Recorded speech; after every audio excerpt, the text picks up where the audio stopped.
أعوذ بالله من الشيطان اللعين الرجيم. بسم الله الرحمن الرحيم. In the name of God, most merciful, ever merciful.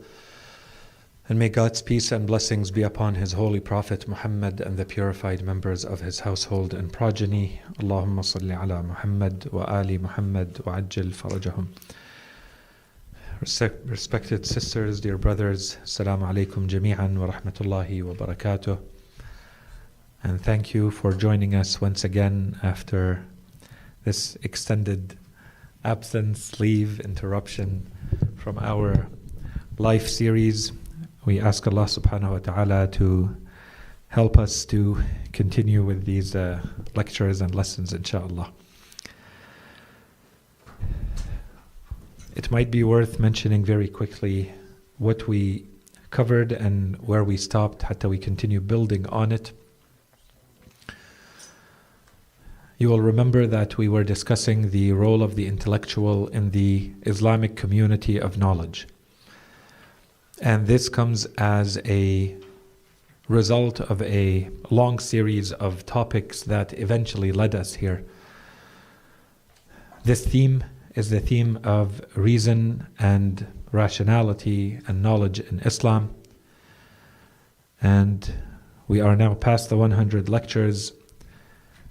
And the reason for starting with this theme in our life series is that first, we said this is given the importance that our religion gives to reason, rationality, and knowledge, to the extent that it is difficult to find anything else that our religion considers more important than what our religion calls al-aql and al-ilm.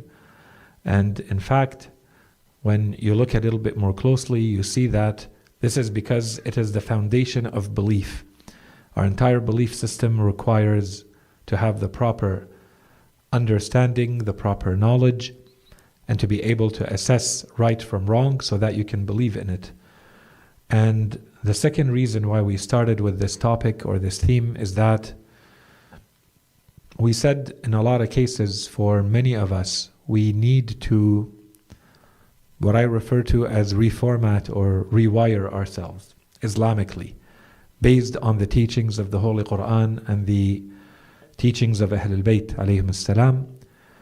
And this requires that we start from scratch, building our foundation in alignment with these teachings. And so we're starting to try, at least, to align ourselves with Islamic teachings by going to the core, by looking at the Scripture itself and not spending too much time on what is outside of the ayat and the riwayat themselves, to the extent possible to understand the spirit of our religion when it comes to these matters, so that we then learn to a certain extent to extract these teachings by ourselves and to learn how to apply them to our own personal and daily lives. We established the crucial importance of knowledge in our religion, and we said the alternative to that is what we call jahl, which translates as both ignorance, as in lack of information, lack of knowledge, as well as foolishness, lack of an understanding in how to apply reason in our lives, so in conduct as well as in theory. And that's why we translate al-jahl by ignorance and foolishness both together. And we saw that this is not an acceptable alternative in Islam, which means that knowledge is not a nice to have, reason is not a nice to have in our religion, it's obligatory, it's necessary. With that said, before we go any further, we saw that our religion says there are two conditions that have to be met for knowledge to be considered Islamic. And inshallah, we will discuss more at length the types of knowledge that our religion encourages. But until then, the two main conditions that apply to anything to become Islamic knowledge is first, that it is acquired and used with sincerity, and secondly, that it leads to action, or that we translate that knowledge into action. And that's why we said that it has to become transformational knowledge. Any knowledge that we acquire has to affect our soul, has to affect our heart. And this shows in how we conduct ourselves in the world. When we do that, then we know that this is the type of knowledge that Allah subhanahu wa ta'ala wants us to acquire, that our religion considers useful and beneficial to us.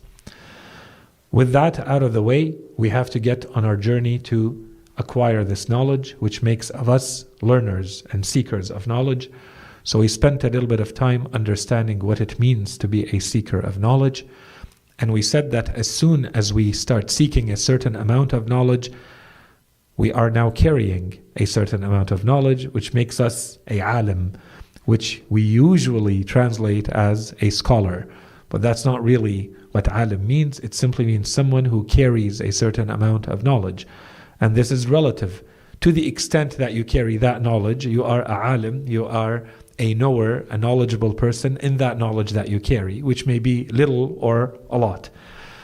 And so as soon as this happens, then you start falling in the category of the alim, which comes with all sorts of duties and responsibilities to do something with that knowledge for yourself, towards yourself, as well as towards others. So we next spent a bit of time studying what it means to be someone who carries knowledge in our religion. Those two ingredients, when we put them together, they become the core of what we called and what we can build later on, which we have been discussing, a community of knowledge. We have the two main ingredients for that community. We have those who seek knowledge, and we have those who can share knowledge. Beyond those, there are a host of other figures, roles, individuals who may contribute to that community, who should also find a role and a space for themselves in the community of knowledge in Islam. Before we talk about them, we said that it's important that we establish that in Islam there is, as much as we give importance to the individual dimension in our religion, there is an important collective dimension that is often ignored, that we don't spend time studying, thinking about, and seeing what it means for us specifically, for our duties, responsibilities in life, and that is the collective dimension. That we are not only separate, autonomous individuals in the eyes of Allah subhanahu wa ta'ala, in the eyes of Islam. Yes, we are, and that makes us responsible for ourselves and what we do in the world, but we are also part of greater wholes than us. Those wholes include, for instance, being a member of a family, being a member of a community, being a member of a society, being a member of the species, to each and what applies to them and their capability, their capacity to affect change in the world. Once that out of the way, we came back to talk about some of the important ingredients or figures who are part of the community.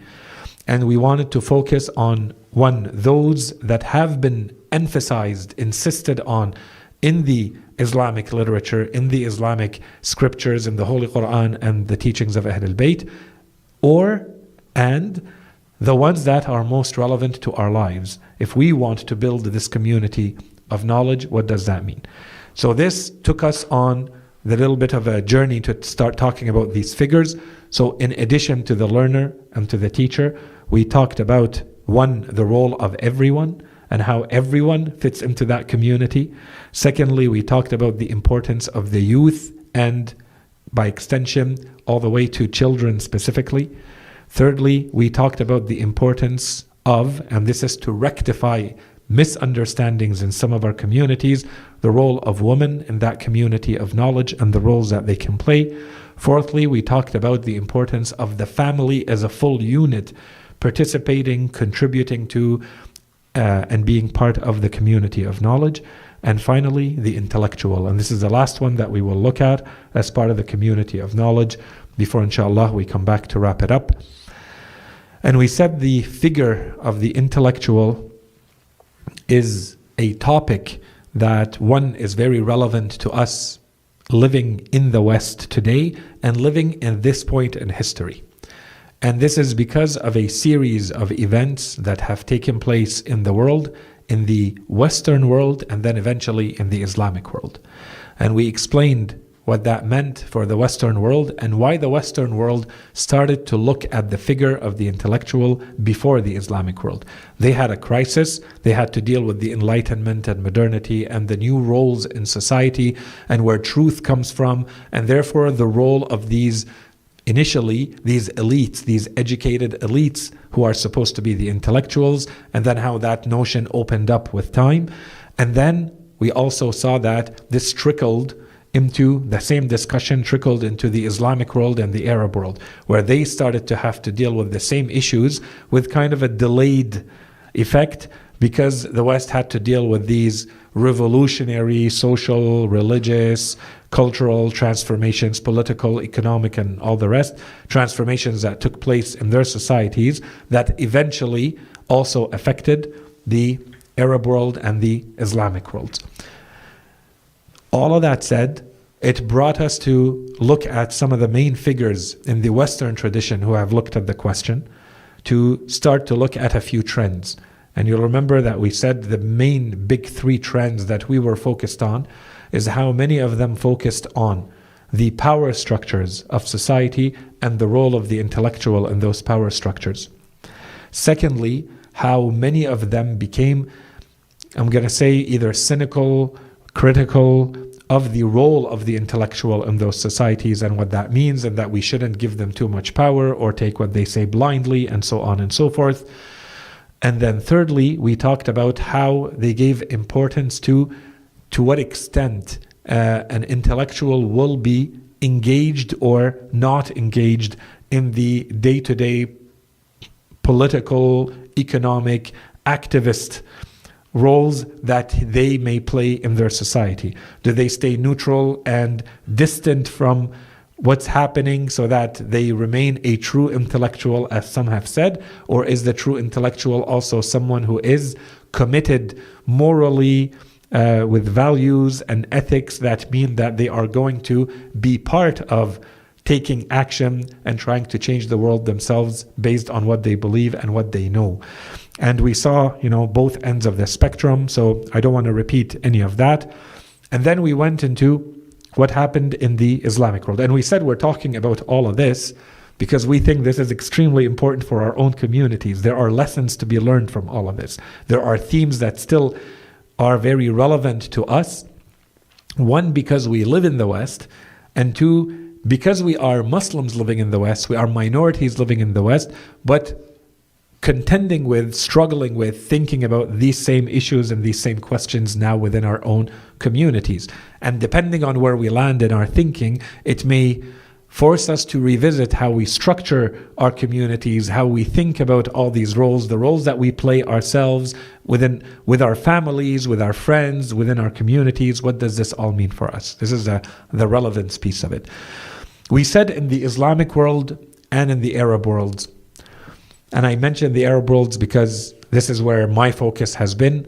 And I, scientifically speaking, I haven't looked at that much. I can speak a little bit about it, but I can't go into the details of to what extent this has applied to Malaysia and Indonesia and Philippines and so on and so forth, where of course there are populations in the hundreds of millions of Muslims there as well. So I am focused on the Islamic world and / the Arab world, which do not always entirely overlap as well. And we saw that the main drivers for looking at the figure of the intellectual was not entirely the same as we found in the Western world.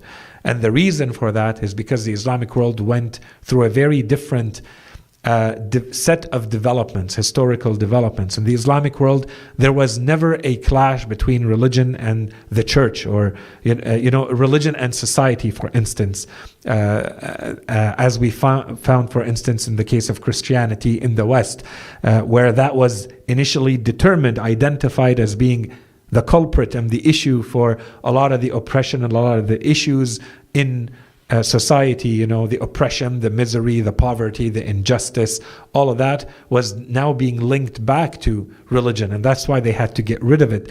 That never happened in the Islamic world. And until today, in the Islamic world, there is a general understanding that if there are issues, the majority of the thinking, whether it's thinkers or the masses, they do not say that the issue is with Islam itself, even though sometimes that is a minority opinion, which of course we reject and we would argue against.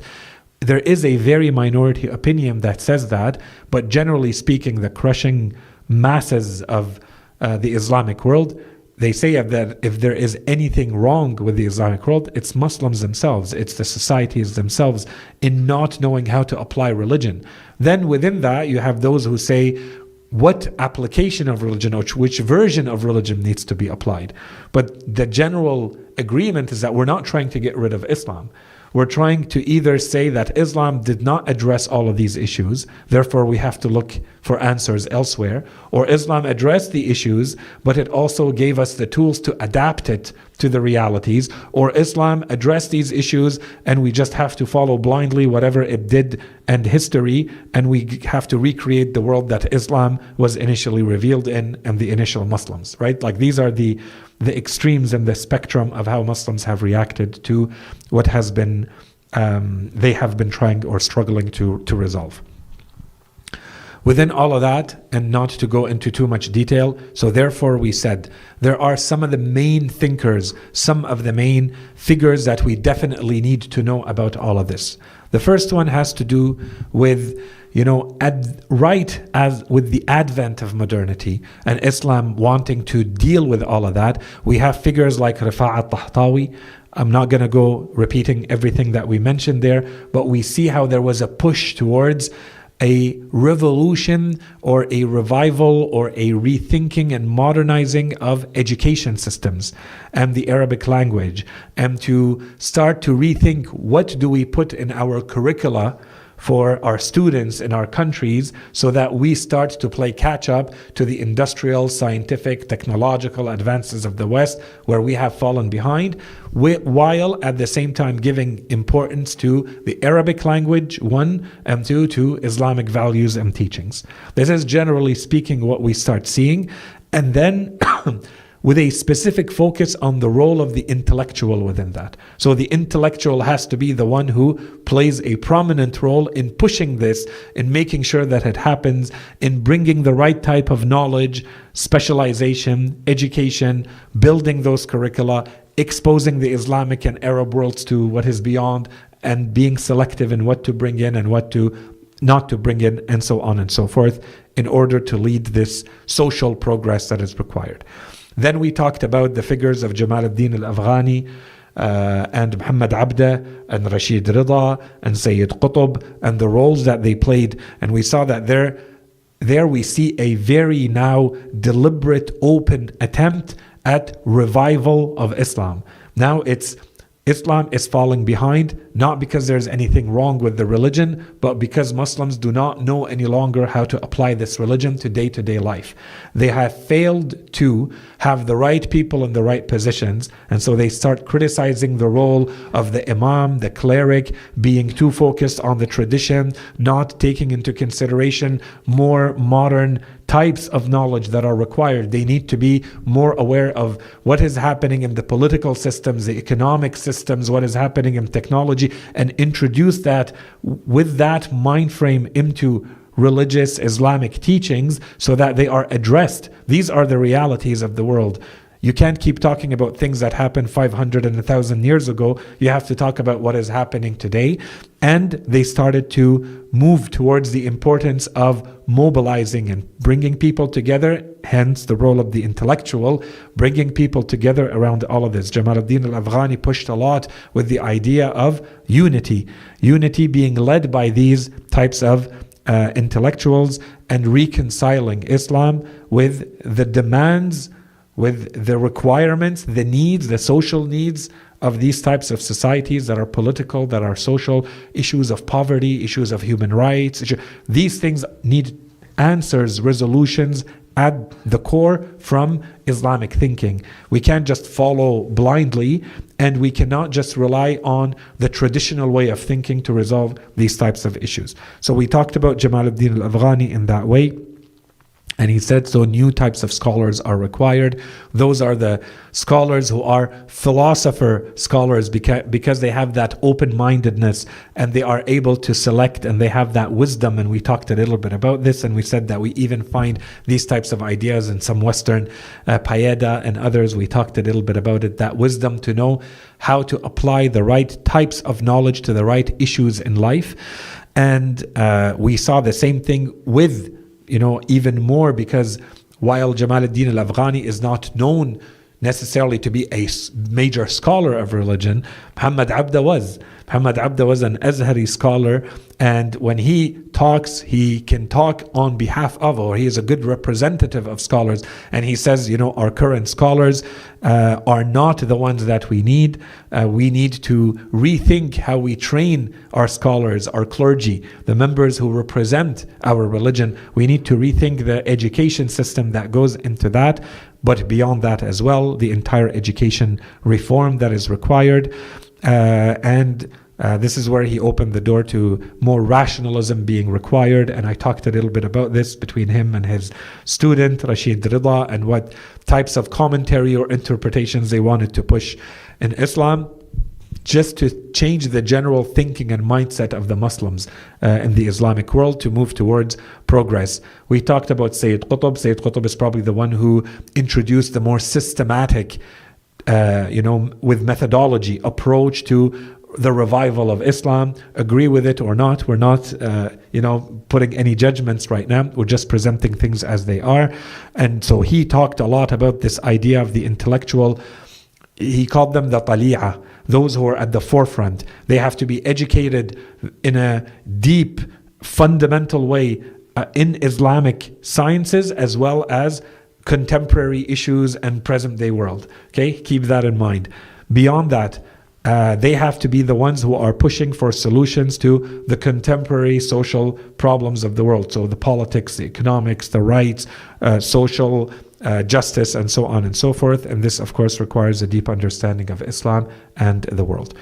And then we talked very quickly about the figure of Muhammad Iqbal.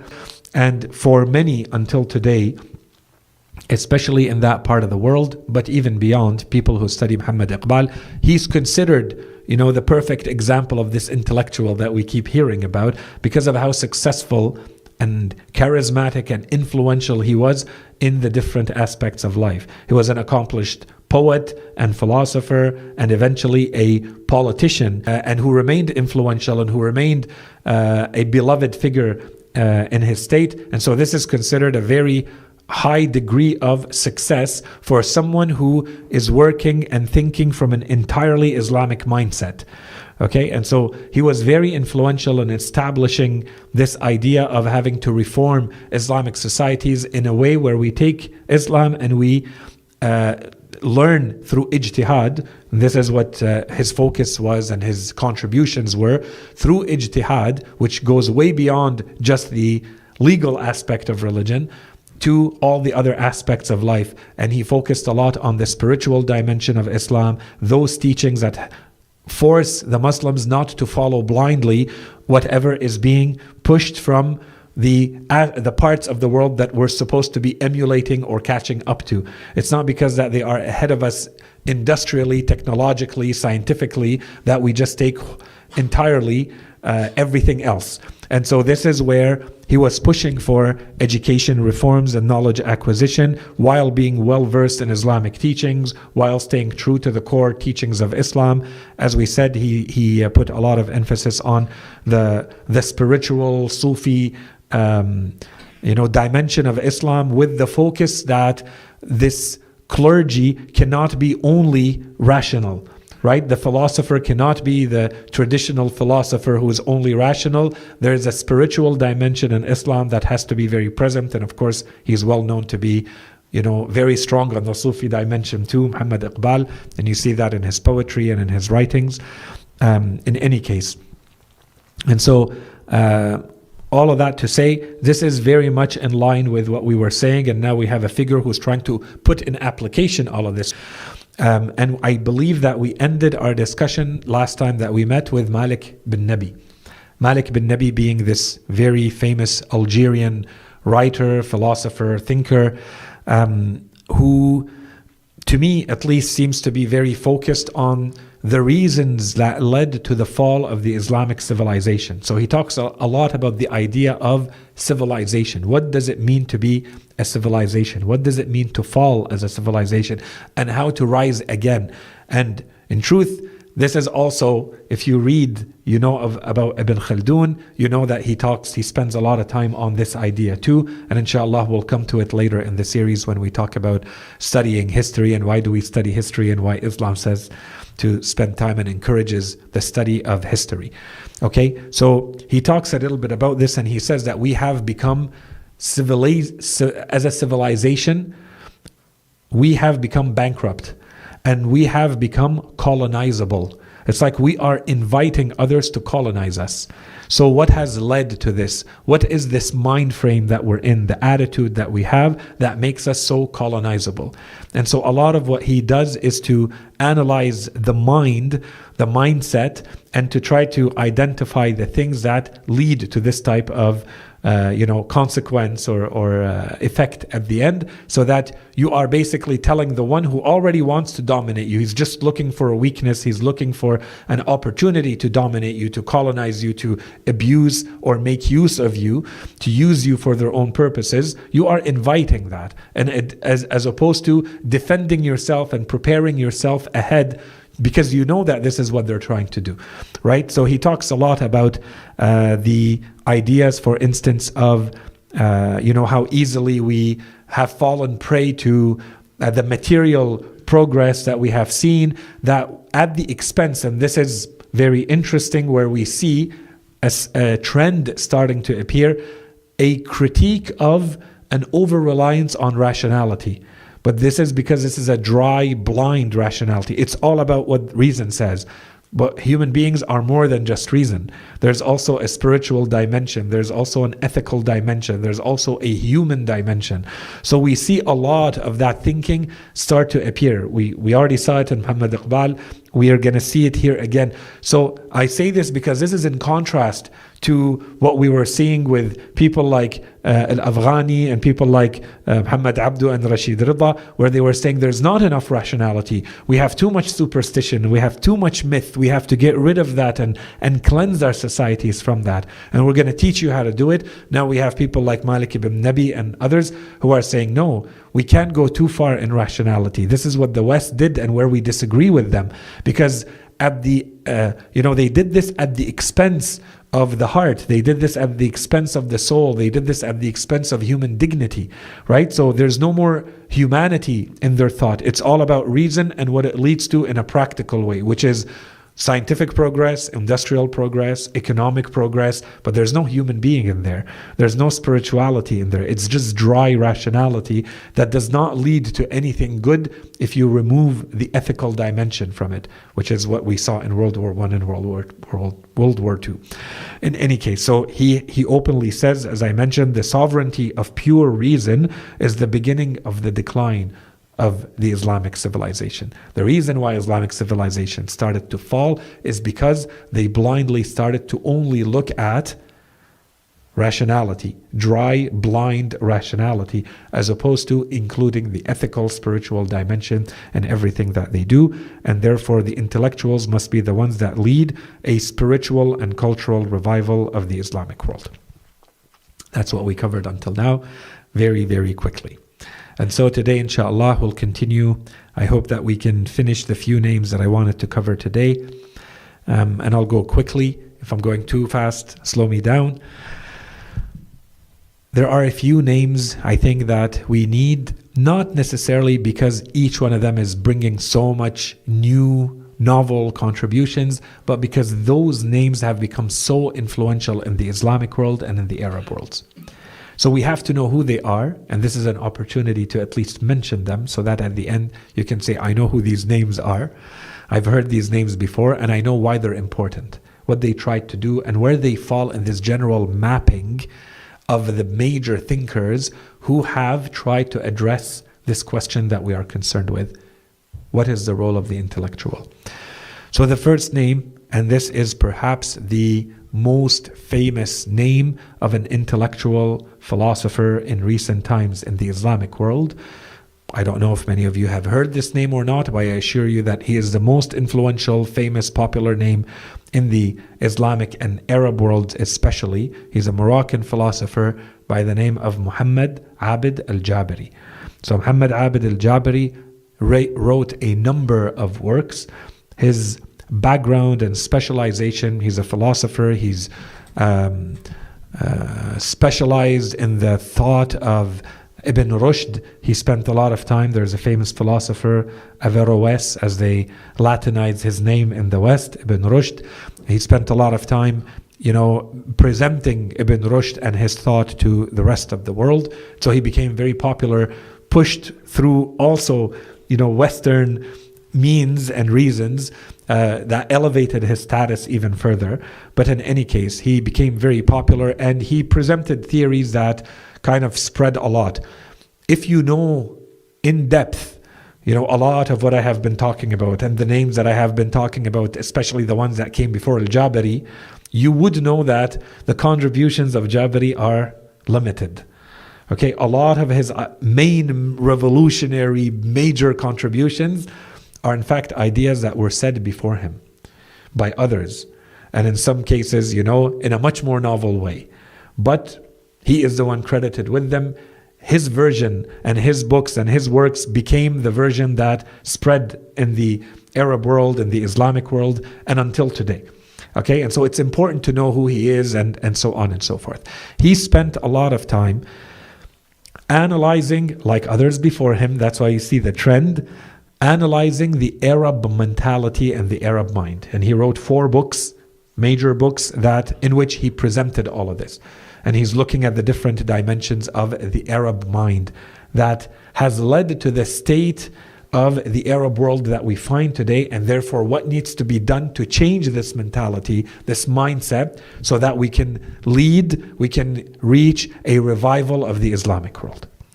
Okay, and so he talks, for instance, about the importance of, I'm not going to go through the historical developments that he goes through. He did a full analysis of all of that. He says that we have to start moving towards truly rational thought.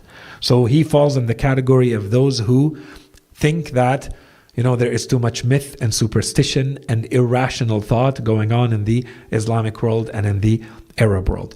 And so he says we have to change our modes of thinking so that they become entirely rational modes of thinking. This, of course, is not aligned with many other of the thinkers who are saying, no, we need much more of the ethical, spiritual thinking that is required. So he's in the opposite camp. He says that truth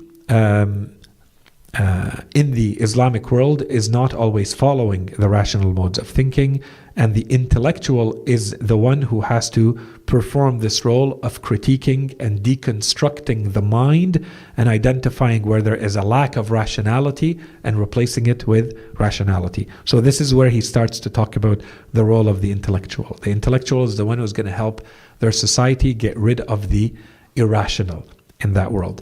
And so he looks at the ethical and spiritual lens, but he says in a lot of cases, the Muslims, not Islam, the Muslims went too far. So the example is Sufi thinking. Sufi thinking has gone too far in relying on the spiritual and the irrational. So this is an example, because Sufism does not have a rational discourse according to him.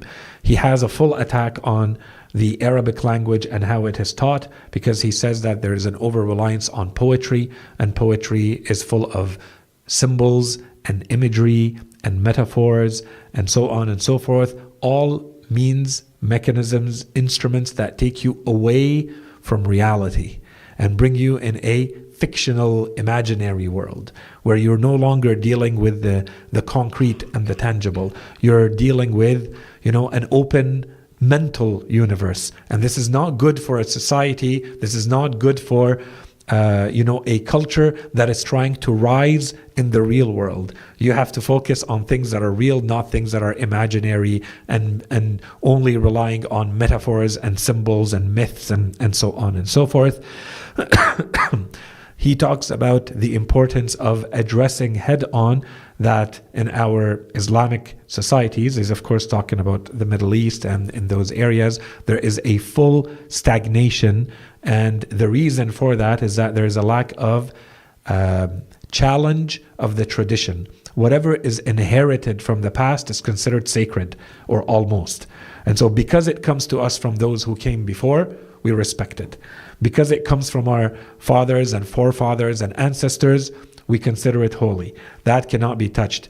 But this is a lack of application of the challenge function or the critical mindset that we should apply to everything. And we keep what's good, and whether it comes to us from the whatever is inherited or not, is it useful? Does it lead to the revival that we need or not? If it doesn't, we get rid of it. We don't just keep it because it comes to us from those who came before us. We must engage, he says, and this is through the intellectuals specifically, engage with all cultures and with all societies and be open to all thoughts, because there is something good to be found, and who better than the intellectuals to help us sort all of this out. So he talks about the need at his time, he's writing, a few decades ago, the importance of having to engaging much more with Western thought. So this is in reaction to a movement happening in the Islamic world where, you have thinkers saying, we don't need to look at what the Western mind is producing. Let's just focus on what is happening in our world. We have plenty. There's enough back and forth going on internally. We have enough thinkers and variety and diversity of thought. We don't need to go outside and see what are the Chinese thinkers writing about, and what are the African thinkers dealing with, and what is the Western mind, producing lately. Right? So he's saying, no, we have to go out of our way to see what they are producing, and for other reasons too, because they happen to be the ones dominating the world, and so we need to know how they're thinking, and so on and so forth, while, he says, maintaining balance with our own heritage. Then he talks about, which is very interesting, in another of his works, he talks about he does a historical study, and he says that generally speaking, now that he's told us what intellectuals are supposed to be doing in their societies, this is his very indirect way of saying that this is not always an easy task. So he goes back in history so that no one can say, but he's criticizing today's rulers, today's countries where he lives and where others like him live, and where he's working, and the universities he's teaching and so on and so forth. He says historically the figure of the intellectual in Islam was not always free to write and to speak and to teach and to basically speak their mind and to tell others what they're thinking. And so he focuses on al-Jahil and Ibn Rushd and those figures specifically. He talks about others, but he does a full study on those figures, and he says they were all very oppressed in their lives because of their thinking, because they're true intellectuals, and they were brave, and they had the courage to say what they really thought, and this cost them a lot.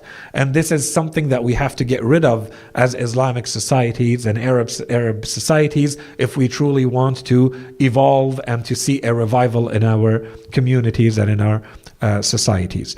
So he talks about the censorship, political repression, persecution, the relationship between tradition and modernity, and religious resistance. And finally, he says, if we apply all of this, we are going to create, so this also gives us an idea of where his mindset is going, we are also going to be able to create truly democratic and rational societies. So in the end, for him, this is what success looks like, a truly democratic, rational society. And the ones who are leading the charge to get us there are the intellectuals, with everything that we said about the role in between. Now, because I talked about al-Jabari, I have to mention a few other names. Why? Because they also became very prominent in their own right, maybe. The way I see it is, in large part, because of their reactions to al-Jabari. So, al-Jabari writes a book, they write a book that becomes equally popular because it's kind of like their own commentary on his work, and they take position where they disagree with some things and they agree with others, and so on and so forth. There are three names here. One of them is George Tarabishi. George Tarabishi is not a Muslim thinker, he's a Christian thinker, but very well known and very, very engaged in all of this. Then there is a very famous Syrian poet by the name of Adonis. Adonis is not his real name, but that's his poet name and the name that he's known with and through in the Arab world. And then there is the Lebanese thinker, philosopher Ali Harb. Those three names are all in the kind of general world of al-Jabari and his thoughts. And so there's a back and forth. There's complete overlap and complete agreement between them on some things, complete disagreement. Each one of them has different thoughts. But I would put all of these names together because there's a lot of them reacting to each other in their thinking, openly or not. But if you know what the other has said, you know that they're reacting to that idea, and it's not just a blank page that they just decided suddenly to start talking about this topic or that. They're reacting to each other. So for the case of, so this is just to give very quickly an idea. I think they're all born in the 1930s. I believe, so al-Jabari has passed away, I think 2010. The others, two of them have passed away. I believe Ali Harb is still alive. I don't remember. So as I said, Adonis is a Syrian poet. It's Ali Ahmed Esbar, his name. He's a well-known thinker. So the way he writes and the way he talks, because he doesn't just write poetry, he has a lot of books talking about all of these issues. He's a secularist. He says that we have to move our societies towards a completely secular model. He pushes a lot for freedom of expression. And so you see a lot of the thinking from Jabari in there. The importance of breaking away from the tradition. What is holding us back and preventing us from seeing the revival that we are aiming for is the tradition, is whatever we have inherited from those who have come before us. Let go of all of that and just start dealing with the reality from now. And so he pushes for a secular Arab identity. And the Arab part is very important to him. This is a part of the heritage we maintain, but the Islamic part we get rid of. Then there is, as I said, Ali Harb. So he is very critical of what he calls, and that's why I'm talking about him. It's another angle. He's openly talking about the intellectuals. He has spent a lot of time talking about how intellectuals, especially the ones who are the ones we all recognize as the intellectuals. So, the university teachers and the philosophers and who live in the Islamic world, he openly calls them the intellectual elites. He says they're delusional. They live in a completely, parallel universe to the reality of the masses. The masses have their needs, their day-to-day realities, what they're struggling with. And you have these thinkers who are in a completely disconnected world, dealing with these ideas, reacting to each other. They're delusional, he says. They're completely disconnected from reality. And so they need to reconnect with the people and the daily lives of the people and address the issues that the people need. There is a lot of outdated ideologies in the Islamic and the Arab world. They have to be cleansed, they have to be rejected and replaced with much more modern thinking. He says the intellectuals are supposed to be and are the agents of true transformation in society. So it's not that they're always that. They can be different, but the majority of them happen to be living in those ivory towers, as they call them, disconnected from the masses. The importance of really looking at social justice, ethical reform. All of that is very important. He's not a secularist. He doesn't say that all society has to move towards an entirely secularist model.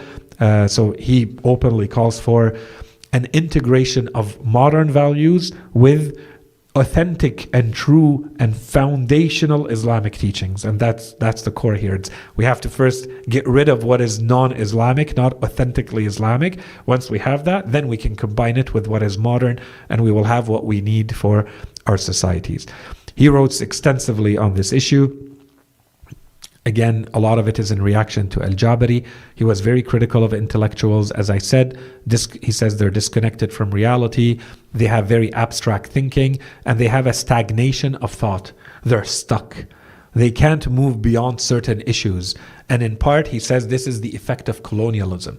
They've been forced to think about certain things. They're stuck in those things. They can't think beyond them, and so on and so forth. So he says there's a crucial importance for the intellectuals to re-examine the past, come up with new interpretations, new norms to look at the heritage and the culture that we have inherited. We can't just keep spinning our wheels and turning in circles. We need new ways of looking at our heritage, and the need to break away from tradition, move towards what he calls his version of secularism, which includes core components of Islam, need to be more active, more present, more critical of reality. This is the role that is expected of the intellectuals, and with an emphasis on Arab identity, Arab nationality, Arab language, so on and so forth, especially with Ali Harb, but we see it with all of these thinkers, Tarabishi, Adonis, and even Jabari.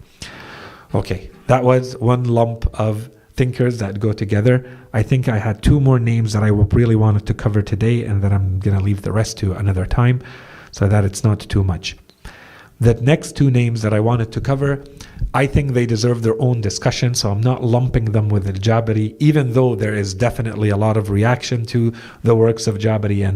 But I think it would be reductionist to say that this is why those thinkers deserve to be looked at. One of them is Abdel Wahab El-Messiri.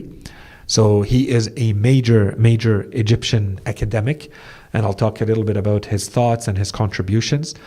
And the other one is Hassan Hanafi. He's another philosopher and Egyptian thinker, very, very famous, and definitely deserves to be studied in his own right. Abdelwahab El-Messiri, 1938 to 2008. He's an Egyptian academic, and he became politically active, especially towards the end of his life.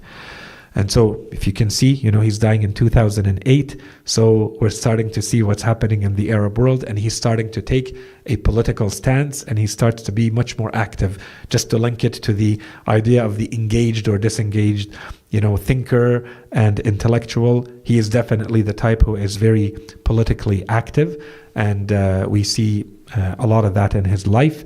He has multiple degrees from Western universities, and so when he talks about the West and when he talks about modernity and post-modernity and how they live in the United States and how they live in Europe, and he's talking about it in a way that is someone who has experienced this firsthand and lived there. He's not someone who spent his whole life, in the Middle East or in Egyptian universities, for instance, or. Okay? And so he says, well, before what he says, I'll mention that. But if I were to kind of summarize the main focus of his work, because a lot of it, the initial drive behind his work was supposed to be, literary critique, a little bit like Edward Sayid and other thinkers. It's supposed to be about literature and how it connects to reality and your ability to see how significant literature is or is not. Does it change societies? Does it change mindsets, and so on and so forth? And some of the deeper thinkers who are able to do this, it goes very far. You have to be a philosopher because they link literature to all of that, as opposed to just linking it to its literary value, for instance. In any case, so he's definitely one of those. But his work goes so beyond that. He's not just he is a literary critic, but he's also someone who has spent a lot of time thinking about political systems. And he talks about the question of secularism and the Western version of secularism and whether that's appropriate or not. He talks about modernity in multiple works in detail, the relationship between modernity and Islam. Yes, he talks about literary theory, and he spent a lot of time specifically on the Jewish identity and Zionism. And in fact, he is the one who wrote individually a full encyclopedia of the Jews in 8 volumes that he published out of pocket.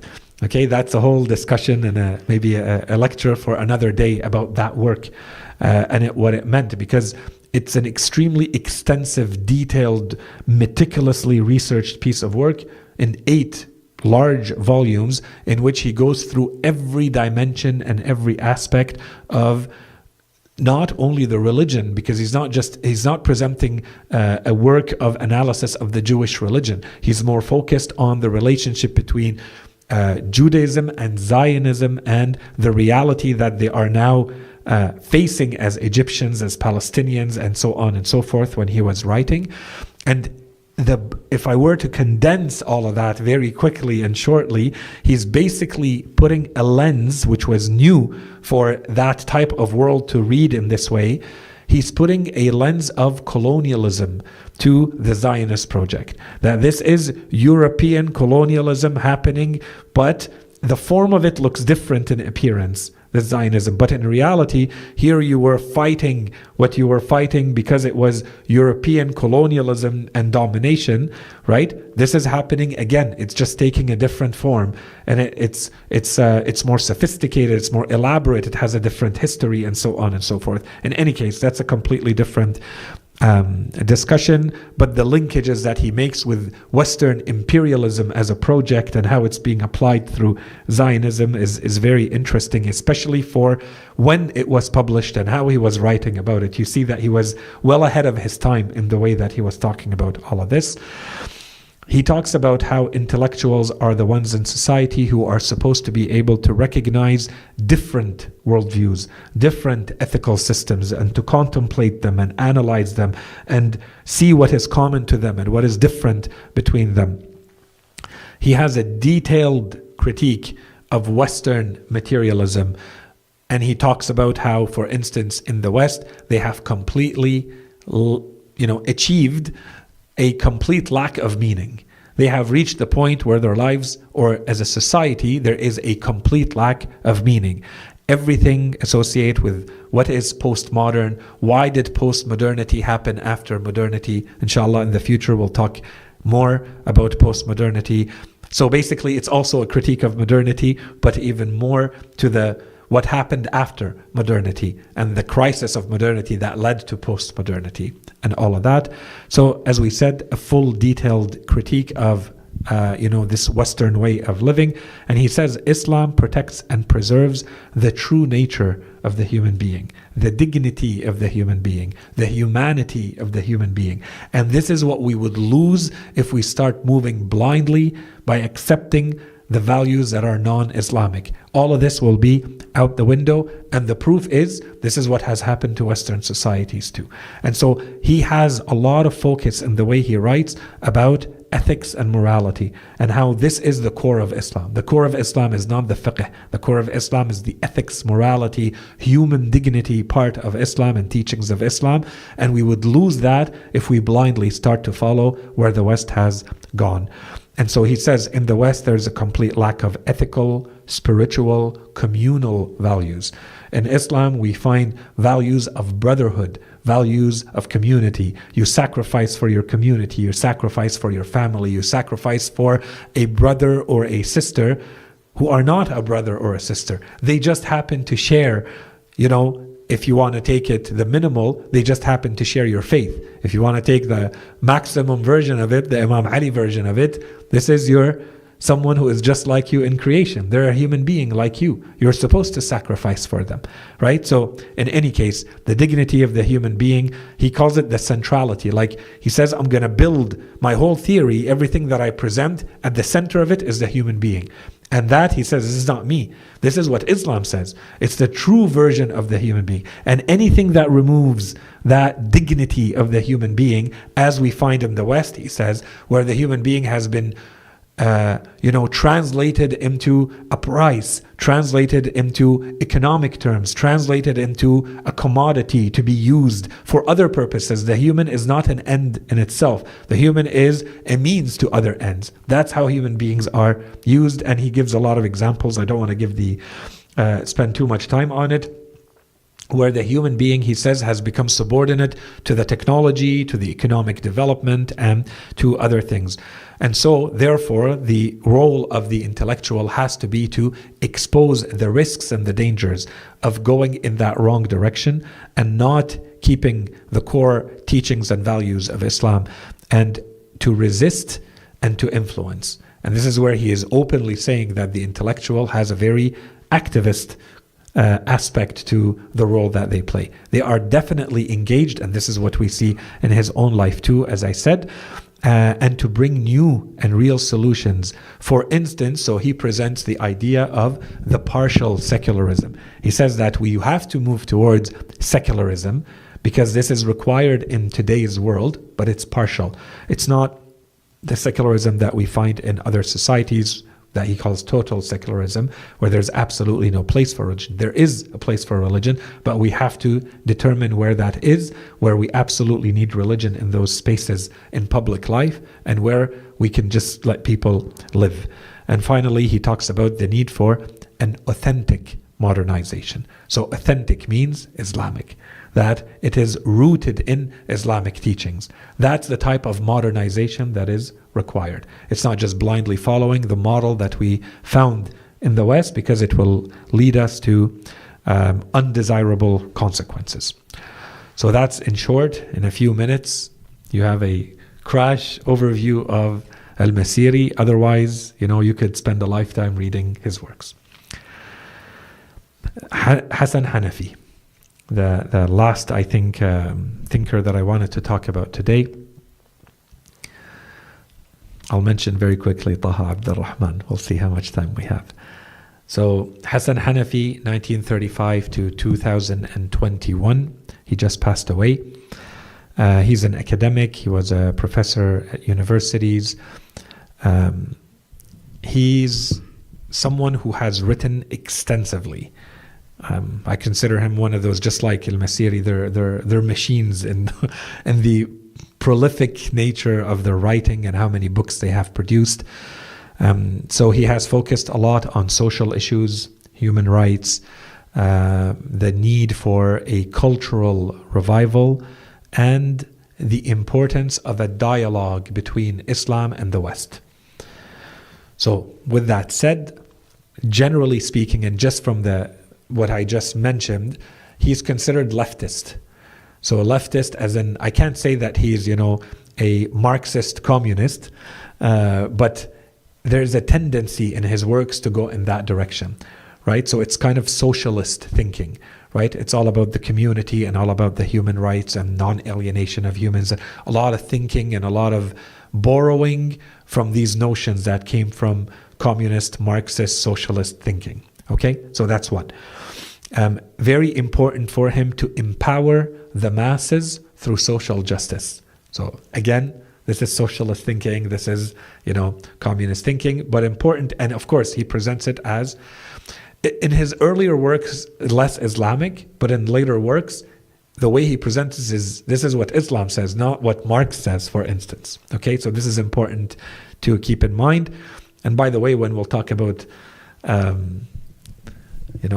this could be controversial when I say this, but when we talk about more Shi'i thinkers, for instance, Ali Shari'ati does the same thing.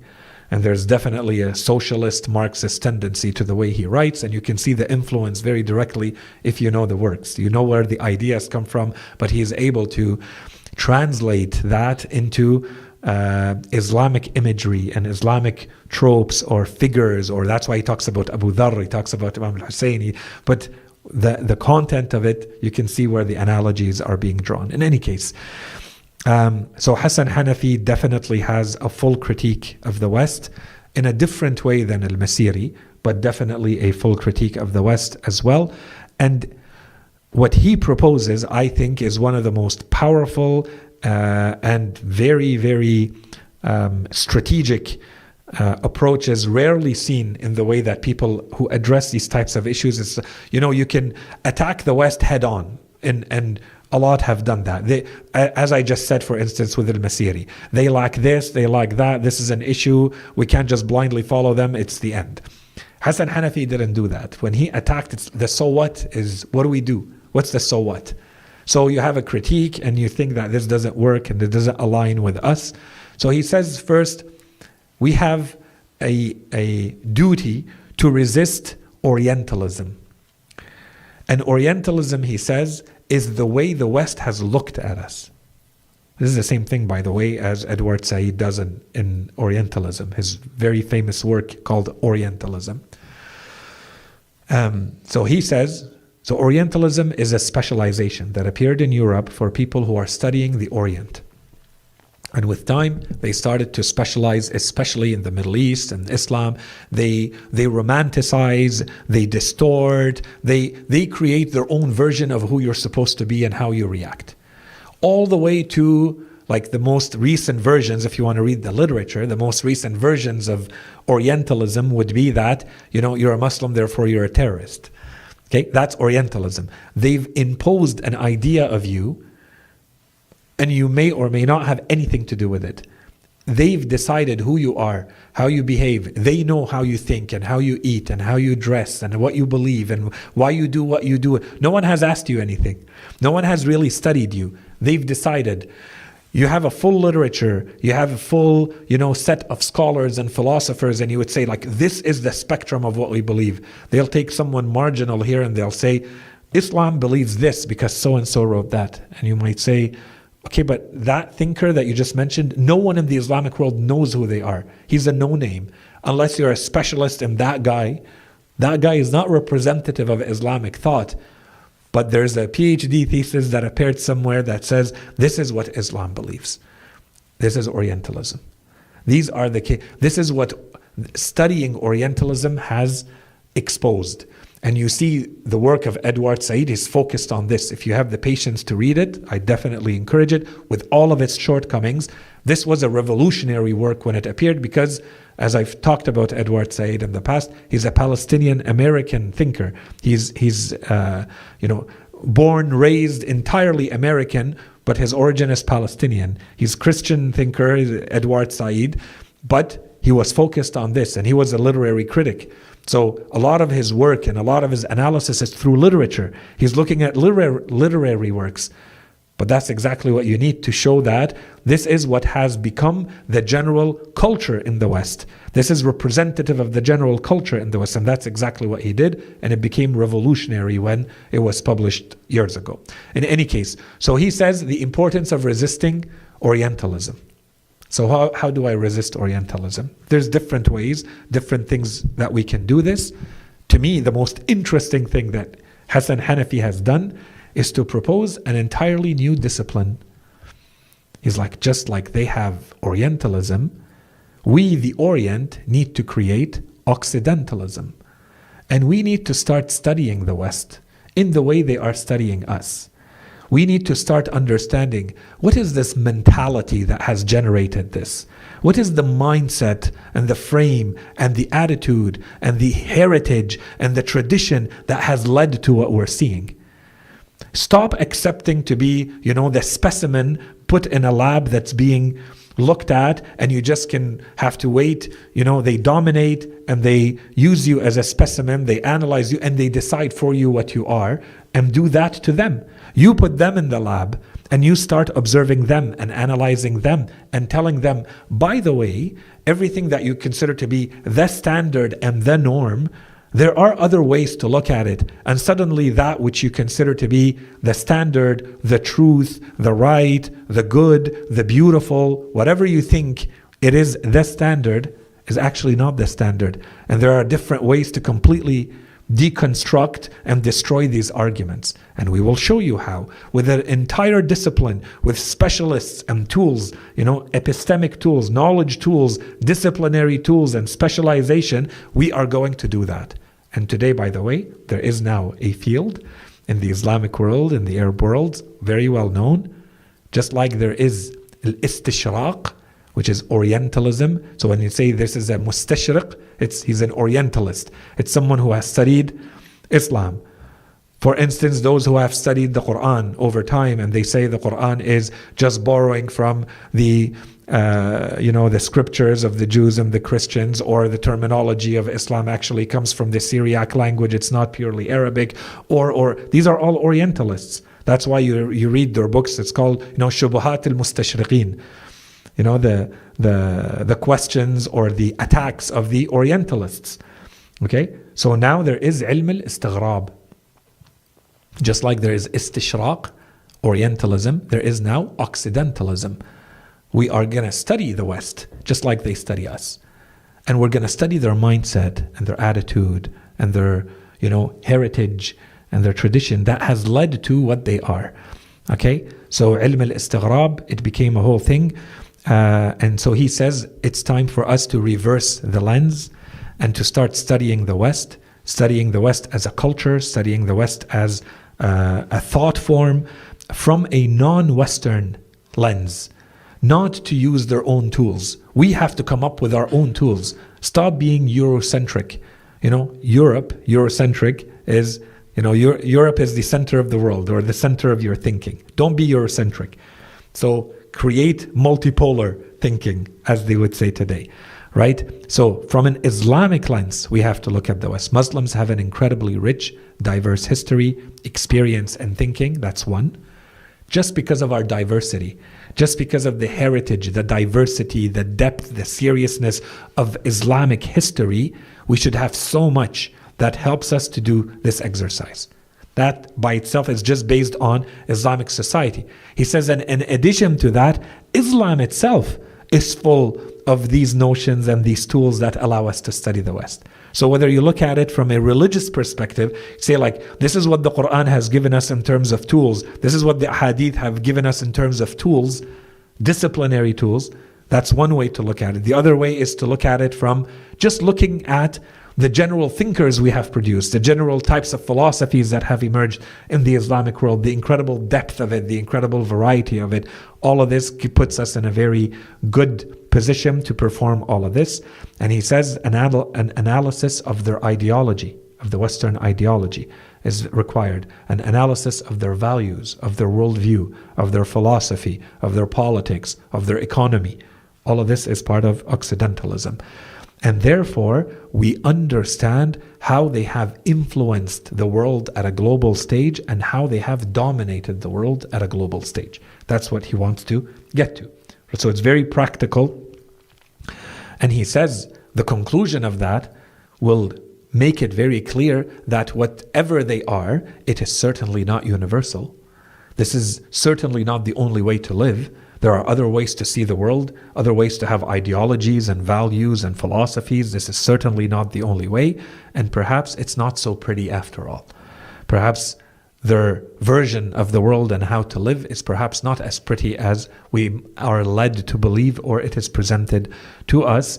And clearly, the third point to him is that it is not aligned with our values, that it is not aligned with our worldview, it is not aligned with our ethics. And this is kind of the punchline. And so therefore, then now what? So he says that for him, one of his major projects in life, if not the major project, is this idea to decolonize knowledge. He says knowledge is colonized. The tools of knowledge, the type of knowledge, the information that we call knowledge, all of that is currently under Western domination, Western colonization. We have to free ourselves from that by creating our own version of that. And then we can start to think freely in a way that is authentic to us. So to reorient the purpose, the focus of the specific needs of the Arabs and the Muslims. We create things from within through our own effort and through our own values and what we know to be our own needs. Those are the types of tools that we create. Right now we're just following whatever we're given and we're calling it knowledge. And not to follow the agendas of others, not to be passive.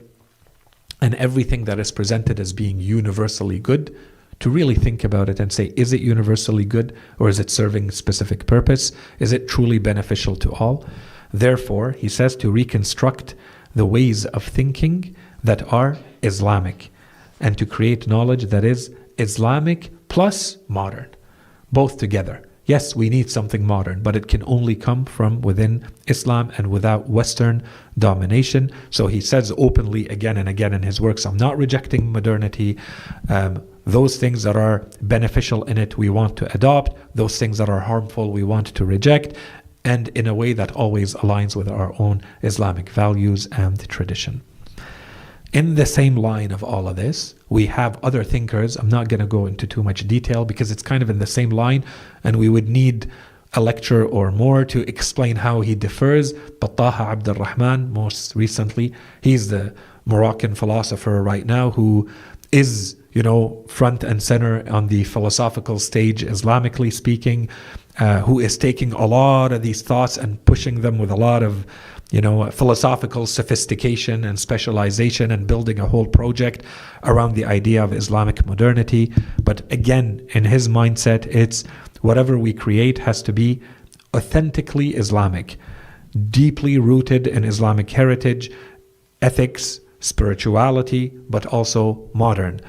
So Muslim intellectuals have to create their own alternative of what is the secular Western worldview, the secular Western paradigm, the Muslims have the duty, responsibility to create something that comes from within, equal to that in today's world. And in some of the works, there's another thinker by the name of Wa'il Hallaq. He also talks in the same way, and he says that there is an incompatibility, openly he says, and Taha Abdul Rahman says that too. He says modernity and Islam are not compatible. So you can try to modernize or make Islam as modern as, but the true values of modernity and what is considered modernity and what is the core of Islam, those two things are not fully compatible. Let's not try to keep making it something that we can take one and turn it into the other. Let's recognize that there is something fundamentally not compatible between them, and just make Islam go its own path and be its own thing in a way that is fully adaptable to the needs of today. And of course, they always come back to Islamic ethics, because they say modernity is completely lacking ethics, and that's the core of the discussion. So Islamic modernity has to be a spiritually centered modernity, and it's the intellectuals who have to provide the ethical alternative to the secular Western paradigm and secular Western worldview. I'll talk about perhaps a few other thinkers, but I think I'm going to stop here for today for sure. I'll see if we want to continue with a few other names, or I'm going to see afterwards the level of interest if you want to mention a quick mention of a few other names. Muhammad Arkoun, Fazlur Rahman, Nasser Hamid Abu Zaid. We can talk about very quickly Tariq Ramadan, Malcolm X. They all have had something to say or something to do with the figure of the Islamic Muslim intellectual, or the role of the intellectual, or the revival of Islam, if you're interested. Otherwise, we stop here. And depending on your level of interest, again, we can talk about for 1 or 2 lectures, tell me, or more if you really insist, on maybe some of the specifically Shia thinkers who have talked about this, and we want to mention quickly, so I'll at least cover it in 1 lecture, but if you want details, we can make it 5, 10 more lectures depending on the level of interest and how far you want to go in their works. So I'm going to stop here. Any questions, concerns, comments, more than happy to take them. And after all of this, inshallah, so we're going to try to come back out of this with a few kind of takeaways, lessons learned for the role of the intellectual in our own Islamic communities. And inshallah, all of this is starting to become clear. We're starting to see a lot of the trends, so we will highlight these. I don't know if I'll go as far as say, and this is what we propose to do. This we keep it for more personal discussions. And then we move on to wrap up the topic of the Islamic community of knowledge, so that we move to the next big heading which we had, which is the disciplines and the types of knowledge that Islam strongly encourages, and what it says about what we should learn and how we should spend our time when we are seeking knowledge, inshallah. And that will wrap up the theme of knowledge. Sallu ala Muhammad wa ali Muhammad.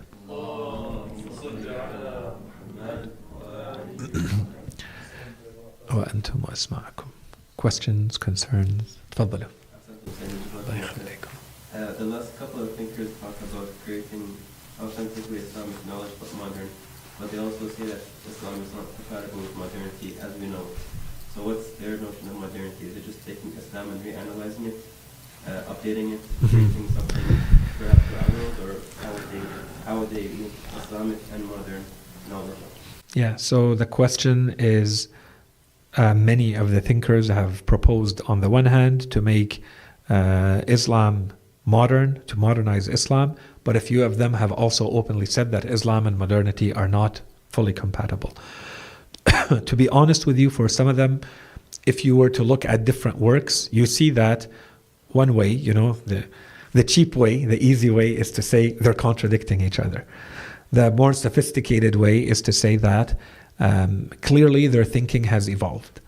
And so as they have thought about all of this, they have moved towards, at the core, they have openly said, at the core, there is something incompatible. Let's not try to, pretend that all of this can be turned into that.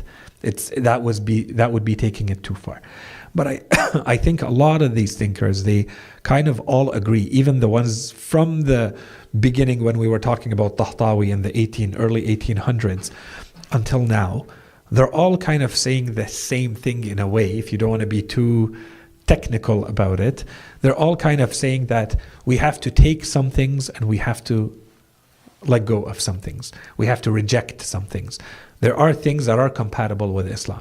If you look, I don't know, to take a very simple example, if you look at just simply the idea of being as educated as possible, to be able to have all the knowledge and be self-sufficient so that you don't have to send your best and brightest to go study in the West because your professors and your universities have the infrastructure and have the knowledge, and you can rely on yourself to create that kind of thinking that leads to, industrial, technological, scientific, and even military, because they all talk about the military dimension to progress and development, then of course you're going to do that. And if you need to go learn it from them, you're going to go learn it from them.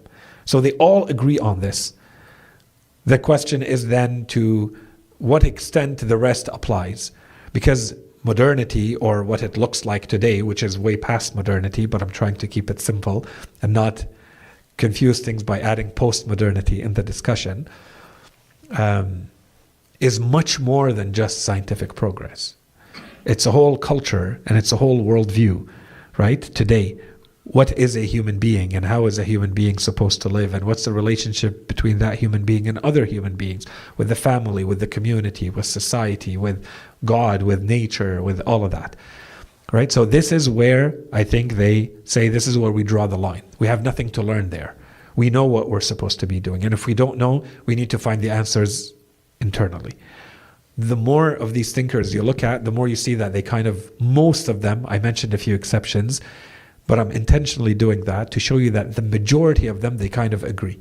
It's in the how that they disagree. Some of them say we have to go further in rationality. Most of them say no, going down rationality only is going to become dangerous and we will end up like them. That's what they did.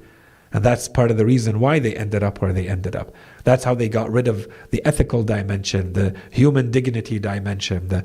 That becomes a kind of a theme in all of them. I don't know if that answers. So it's about filtering, taking what's applicable, but keeping to our traditional values where it Yeah. needs to be. Yeah. As opposed to saying they just contradict themselves.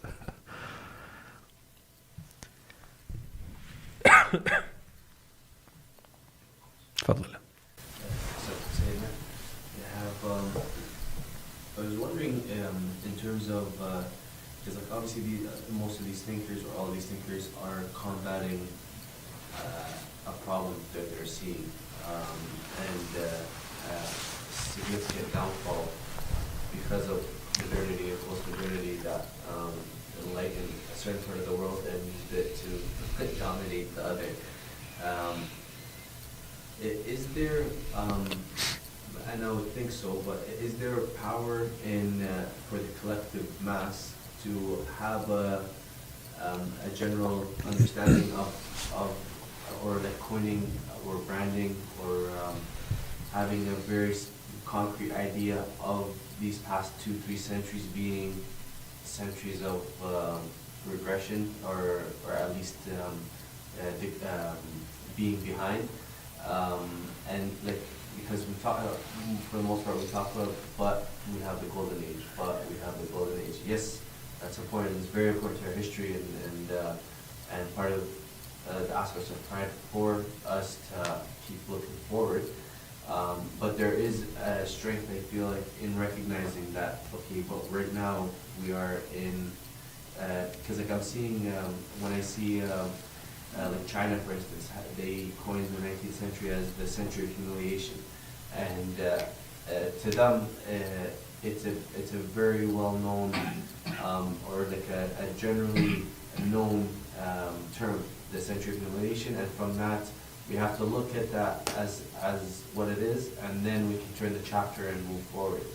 So that's the first question: is how is there something that in general? Because I know there's a general sentiment, but in general we always look to the better areas and try to overlook this, and hopefully one day it'll just come back, right? So there's that aspect. And the second aspect is, are there any societies in the world, or cultures or traditions, that have been able to get out of the clutches of post-modernity and modernity? Like, for instance, I don't know, but like, for instance, China, I know economically they have advanced, but in terms of thought and thinking, they just built on whatever there is, or were they able to, Gum or anybody else, been able to create their own thought and re-engineer, so to say, what happened in this part of the world to make it their own tradition? And I know Islam is very unique in terms of other societies, and why there is going to be a difference between that and any other society in general. Yeah, two excellent questions. So the first question, is there any benefit for the masses?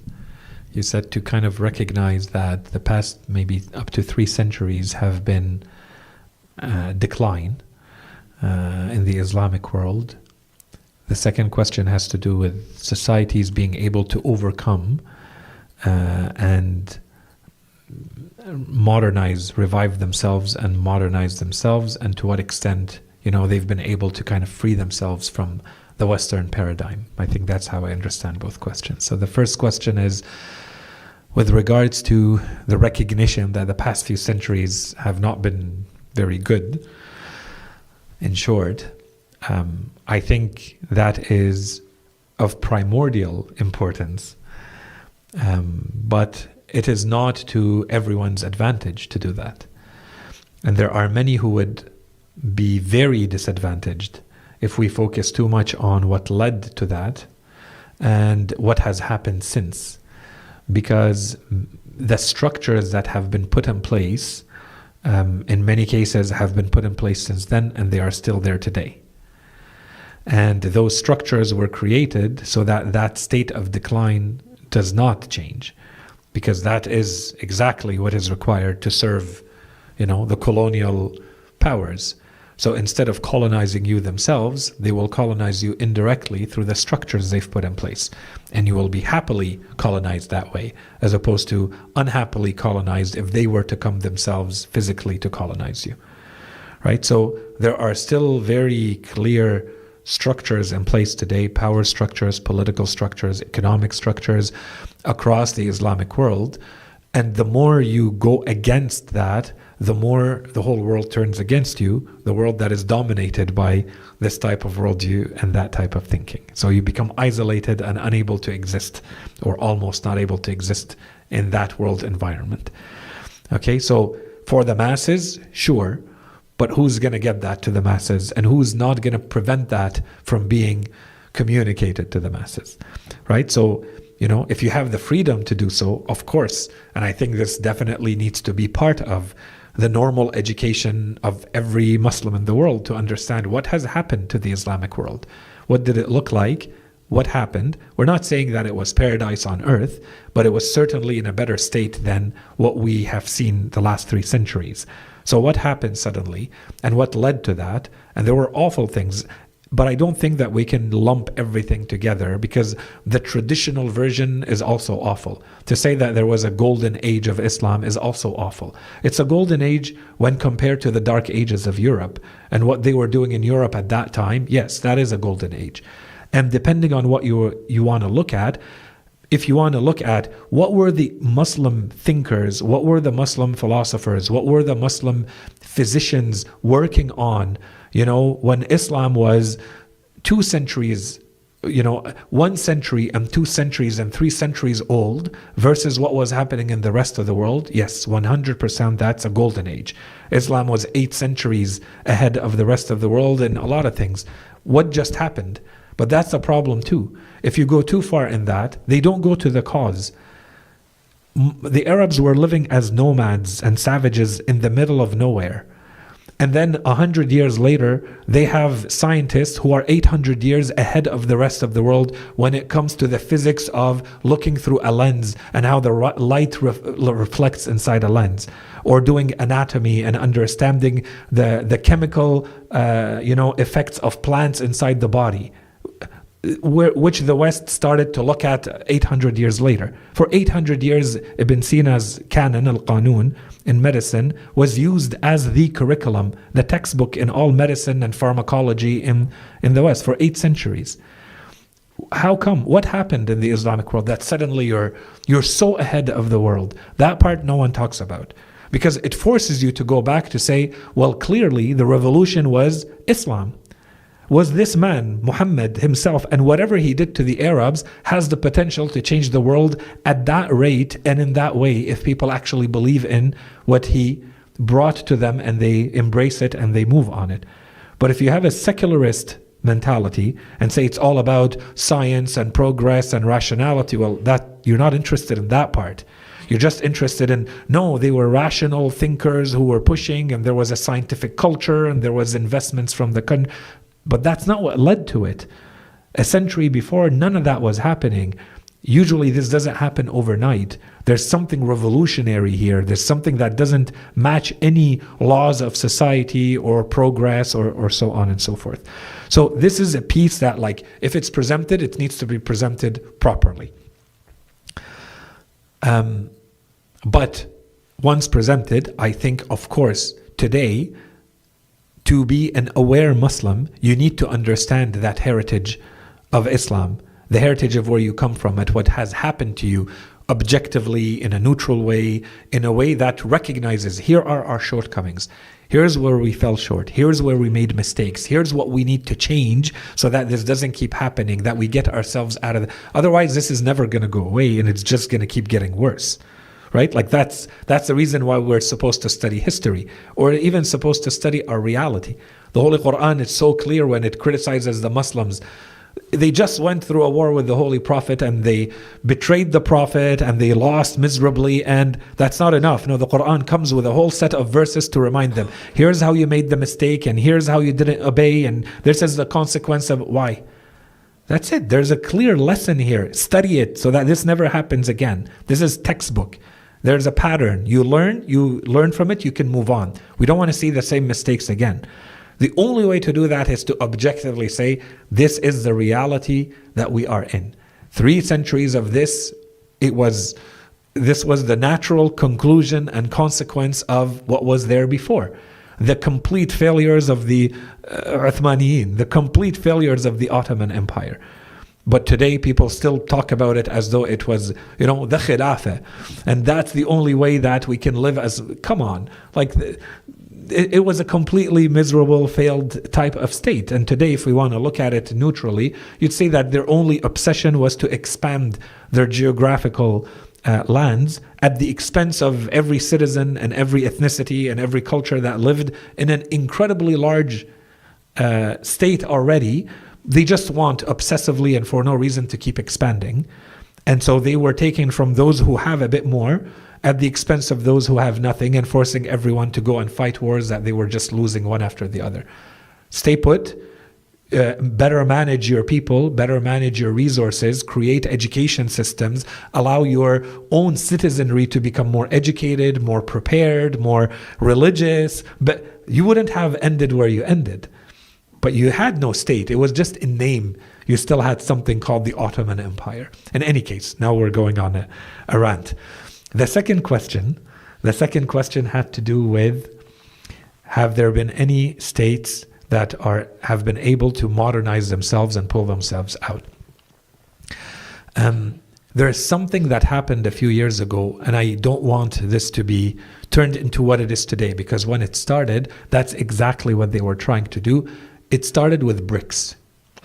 Those specific countries came together at the international level. So Brazil and Russia and India and Singapore, and they came together and they said, we are not happy with the way things are going internationally and we have to pull ourselves up. But for this to even be something we could dream of, we have to start looking at the political systems, at the economic systems, at the education systems, at the health systems of the world. Because we are stuck in an infrastructure that forces us to remain what we are and to keep falling behind, and we can never play catch up. So unless this is done for us, which will never be the case, we're going to change the reality of the world ourselves. We're going to take things into our own hands, matters into our own hands, and start making changes where we have control. And because this is impossible to do alone, we're going to work together. And so you see every country of these countries started to focus on some areas. First, they have to clean up a lot of the corruption so that they can actually start working internally. Secondly, some of them concentrated more, let's say, on the health system. Others concentrated more on education. And so you have a country like Singapore that focused more on education that will lead to economy in a generation. Because I'm not going to focus on the ones who are now adults or 18 years old. I'm going to focus on the ones who are being born now. So that in 25 years, my workforce is going to look like this. And we are going to have entirely well thought out strategic curriculum of science, curriculum of technology, what we're going to teach them, how we're going to teach them math, how we're going to teach them coding, how we're going to teach them, so that we have a full industry in place in 25 years, which is exactly what they did.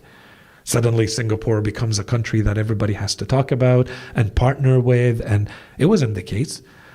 That wasn't the case before. This is a major revolution. Or when you talk, for instance, about what China was able to do economically, really they say China was able to, yes, there's a whole strategy underlying it, but economically speaking, they had to create an entire middle class where there was none, right? It was, you had the poor and you had the rich, and there's no middle class, but the middle class can completely drive entire industries. And at the volume that they have, you need to tweak the economic system and allow them to do it. But if you have a middle class, then they need to sustain themselves.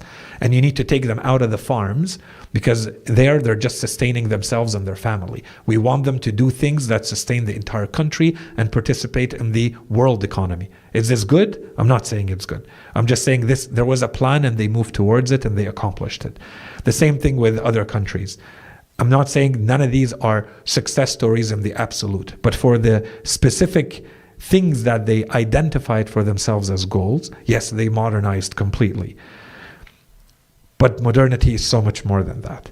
And what we've been focused on is not any of this, because the Islamic thinkers are saying this is not the issue. The Islamic thinkers are saying the issue with modernity is at the spiritual level, it's at the ethical and moral level, and this is the part that we have not been able to resolve. The rest we can take and we can apply blindly. We have corruption, we have political systems, we have censorship, but they're very clear and everybody sees them and everybody knows. But then how do you deal with the more wicked problems, right? The problems that require real solutions. How do we create a system where we're not just going to blindly follow what they're doing there? Because right now that's all that will happen. You get rid of all of that and you allow that society to move in that direction. Isn't it already doing that? Isn't it already consuming whatever they consume? Or at least that's the dream, that if they're driving that car in that country, then I have to drive it here, and that's the definition of success. It's not I'm going to become a self-sustaining country and create my own cars and create my own version of luxury and my own version of, no, I'm going to copy. And it means that even if you were to get rid of the barriers, the systemic barriers, you're not going to be able to achieve the Islamic version of modernity today in those societies. That's the saddest part. But now I'm giving away the punchlines and it's just ranting now, right? That's the issue. The issue is that you do not have a solid foundation where you've actually been able to create, to use the term that Qutb was talking about, the tali'a, those who are, the true at the forefront intellectuals who have been able to create or find a great enough mass of people who are going to lead that type of thinking in society. You have a critical mass that knows that I'm never going to just blindly follow. Good luck. Because right now, we are all blindly following. And, as a mass, individually, you might be able to find the differences. But as masses of people, it's blindly following. And there is no alternative on the horizon. When you look at, what leads to the moral deterioration, the spiritual deterioration, you see that all the causes are in place. And you haven't even fully opened the floodgates, and you see that the decline and the deterioration is already happening at a much faster pace in some cases than you find in other societies. So imagine if you were to completely open the floodgates, what would that look like, right? So that's where I think the major failure it's currently the case today, and we'll see, Our job right now is at least to raise our own awareness and to talk about it.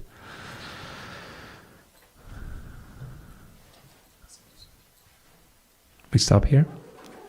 Okay. Inshallah, next week we continue with this. وصلى الله على سيدنا محمد وعلى آله الطيبين الطاهرين.